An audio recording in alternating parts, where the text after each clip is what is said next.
Hello friend, कैसे हैं आप लोग। मैं हूं रश्मि, वेलकम टू द चैनल। और आज हम लोग देखने वाले हैं RCEP यानी रीजनल कॉम्प्रिहेंसिव इकोनॉमिक पार्टनरशिप। सबसे पहले जानेंगे कि रीजनल कॉम्प्रिहेंसिव इकोनॉमिक पार्टनरशिप है क्या और इंडिया इसे क्यों नहीं ज्वाइन कर रहा है, और ज्वाइन नहीं करने से इंडिया का क्या लॉस है और क्या प्रॉफिट है, उसको डिटेल में देखते हैं। और क्या फैक्टर्स हैं जिसके कारण इंडिया उसे ज्वाइन नहीं कर रहा है। तो चलिए वीडियो को पूरा देखते हैं। RCEP का फुल फॉर्म है रीजनल कॉम्प्रिहेंसिव इकोनॉमिक पार्टनरशिप। यानी जैसा कि नाम बताता है, ये क्या है, इकोनॉमिक पार्टनरशिप है। यानी सारे कंट्रीज ने डिसाइड किया है कि इकोनॉमिकली वो ग्रो करेंगे।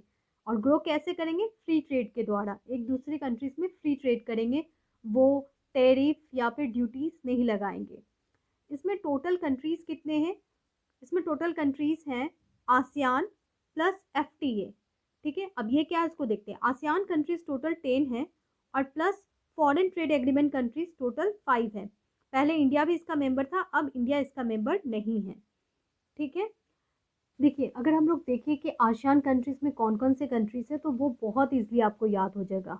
जैसा कि आप यहाँ पे देख रहे हैं, म्यांमार है यहाँ पे। ओके, जिस तरह से आप यहाँ पे देख रहे हो, यहाँ पे म्यांमार है। और म्यांमार के नीचे कौन कौन से कंट्रीज है वो देख लेते हैं आसियान कंट्रीज में। देखिए म्यांमार के नीचे है 3 कंट्रीज। ओके, तो आप याद रखिएगा, म्यांमार के नीचे है 3 कंट्रीज। तो यहाँ पे मैं 3 लिख देती हूँ, आपको समझ में आ जाएगा कौन कौन सी है। तो देखिए देखिए म्यांमार के नीचे क्या है, म्यांमार के नीचे है थाईलैंड।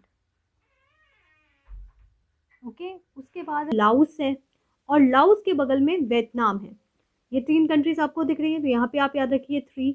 उसके अगर हम लोग नीचे देखें तो ये आपको दिख रहा है, ये क्या है, ये जो लाइट ग्रीन है वो कंबोडिया है। ठीक है, तो ये हो गया 1। तो इस तरह से आप याद कर सकते हैं 3 1।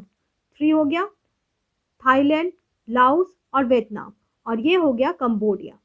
उसके नीचे देखते हैं, उसके नीचे अगर हम लोग देखें तो देखिए यहाँ पे कौन कौन सी कंट्री है। तो यहाँ पे है सिंगापुर। ठीक है, फिर है मलेशिया और फिर है ब्रुनई। यहाँ पे फिर 3 कंट्रीज आ गई, सिंगापुर, मलेशिया, ब्रुनई। तो इसको भी याद रख सकते हैं 3 1 3। ठीक है, समझ में आ रहा है कौन कौन सी कंट्री हो गई? 3 1 3। ठीक है, तो नीचे में 3 कौन से हो गए? Singapore, Malaysia, Brunei. तो आप और ब्रुनई के नीचे फिर देखते हैं, और बिल्कुल आपको याद हो जाएगा, बहुत ही आसानी से आपको पूरी कंट्रीज याद हो जाएंगे। उसके नीचे अगर हम लोग देखें तो उसके नीचे है आपका इंडोनेशिया। देख रहे हैं, एक इंडोनेशिया है। तो अभी तक हमने क्या देखा? 3 1 3, और एक हो गया इंडोनेशिया, और यहाँ पे एक है फिलीपीन। 3 1 3 2। ठीक है, 2 कौन सा है? एक इंडोनेशिया है जो सबसे नीचे है, और एक फिलीपीन है जो सबसे ऊपर है। तो हमें याद हो गया कौन कौन से आसियान कंट्रीज है। और ये टोटल कितने हैं? 10, और प्लस 5 जो है वो फ्री ट्रेड एग्रीमेंट कंट्रीज है। ओके, तो फ्री ट्रेड एग्रीमेंट कंट्रीज आप बिल्कुल आसानी से याद रख सकते हैं। जापान है। ठीक है, तो जापान के साथ साउथ कोरिया रख देते हैं। ओके, तो जापान एंड साउथ कोरिया हो गए। और जहाँ भी आपको ऑस्ट्रेलिया दिखे तो याद रखिए ऑस्ट्रेलिया के साथ न्यूजीलैंड आता ही है। तो कौन कौन से कंट्री हो गए? Japan, south Korea, Australia, New Zealand, और एक कंट्री बचा है वो है चाइना। ओके, पहले इंडिया था, अब इंडिया इसका मेंबर नहीं है। तो कौन कौन से कंट्री हो गए? Australia, China, Japan, south Korea, New Zealand, और ये है 5 कंट्रीज। और आसियान 10 कंट्रीज। और ये बनाया गया था नवंबर 2012 में कंबोडिया में। ये इतना इम्पोर्टेंट क्यों है? क्योंकि इसको माना जाता है कि ये बहुत ही बड़ा ट्रेड पैक्ट है। ठीक है, क्यों? क्योंकि अबाउट 3.5 बिलियन पीपल इसमें एंगेज होंगे। एक बहुत बड़ा मार्केट बन जाएगा इंडिया। चलिए इसका सिग्निफिकेंट देखते हैं, ये सिग्निफिकेंट क्यों है, इतना इम्पोर्टेंट क्यों है? क्योंकि ये बहुत ही बड़ा ट्रेड पैक्ट है, बिगेस्ट ट्रेड पैक्ट है।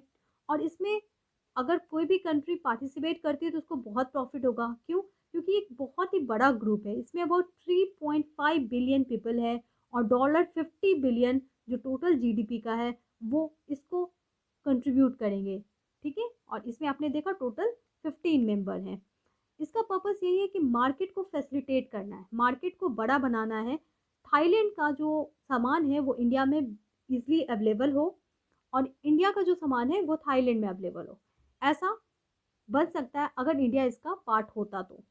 ठीक है, तो रीजनल कॉम्प्रिहेंसिव इकोनॉमिक पार्टनरशिप है। अब इंडिया क्यों नहीं इसमें पार्टिसिपेट कर रहा है? इंडिया का कंसर्न क्या है? तो इंडिया का कंसर्न ये है कि ये तो ठीक है कि इंडिया एक मार्केट बने, इंडिया का साइज बढ़े, दूसरी कंट्री इंडिया में ट्रेड करे, इंडिया को उससे कोई दिक्कत नहीं है, क्योंकि इंडिया हमेशा बिलीव करता है फ्रेंडशिप में, राइट। लेकिन प्रॉब्लम क्या है, प्रॉब्लम ये है कि इंडिया ऑलरेडी फ्लस्ड है चाइनीज़ गुड से।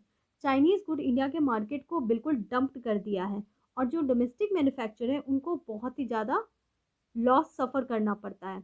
तो ऐसे भी इससे इंडिया जूझ रहा है। उसके अलावा अगर हम देखें agriculture, dairy product, milk product, और बाहर की कंट्री को अलाउ कर दिया जाए इंडिया में आकर सेल करने के लिए, तो क्या होगा, इंडियन फार्मर तो गरीब है ही और गरीब हो जाएंगे। तो ये प्रॉब्लम हो सकता है इंडिया के लिए, और इसीलिए इंडियन जो डोमेस्टिक मैन्युफैक्चर है, जो इंडियन फार्मर है, वो RCEP के अगेंस्ट है, और शायद इसीलिए इंडिया ने इसे नहीं ज्वाइन किया है। उसके अलावा भी एक और इम्पॉर्टेंट फैक्टर है, जो रीज़न है इंडिया के नहीं ज्वाइन करने का, उसको डिटेल में देखते हैं। देखिए, सबसे इम्पॉर्टेंट फैक्टर क्या है, इंडिया का कहना है कि okay, we are okay to trade with you, okay, but we are not only means for a market. हम सिर्फ मार्केट बन के नहीं रहना चाहते, ठीक है, हम गुड्स तो आपके साथ ट्रेड करेंगे ही, हम आपके साथ सर्विस भी ट्रेड करना चाहते हैं। इंडिया का कंसर्न है कि हम लोग सिर्फ गुड्स ही नहीं, सर्विस भी बाहर भेजें, ठीक है, और इन्वेस्टमेंट भी करे बाहर जाकर। आप उसमें भी फ्री लाइए, उसमें भी कोई टैक्सेस वगैरह इम्पोज नहीं कीजिए, ताकि इंडिया सिर्फ मार्केट बन के नहीं रहे, इंडिया एक मैन्युफैक्चरर कंट्री बने, और इंडिया इन्वेस्टमेंट करे, इंडिया सर्विस सेक्टर में बहुत आगे है, तो वो दूसरी कंट्री में जाकर ट्रेड कर पाए। और इसीलिए इंडिया का ये कंसर्न है कि इंडिया दूसरी कंट्री में जाए और वहाँ पे सर्विस में भी इन्वॉल्व हो, इन्वेस्टमेंट भी करे, और इंडिया सिर्फ एक गुड मार्केट बनकर ना रहे, इसलिए इंडिया ने RCEP से बाहर रहने का फैसला किया है। अगर अच्छा लगे तो प्लीज़ लाइक करें और चैनल को सब्सक्राइब कर दें, अगर आपने अभी तक नहीं किया है। Thank you.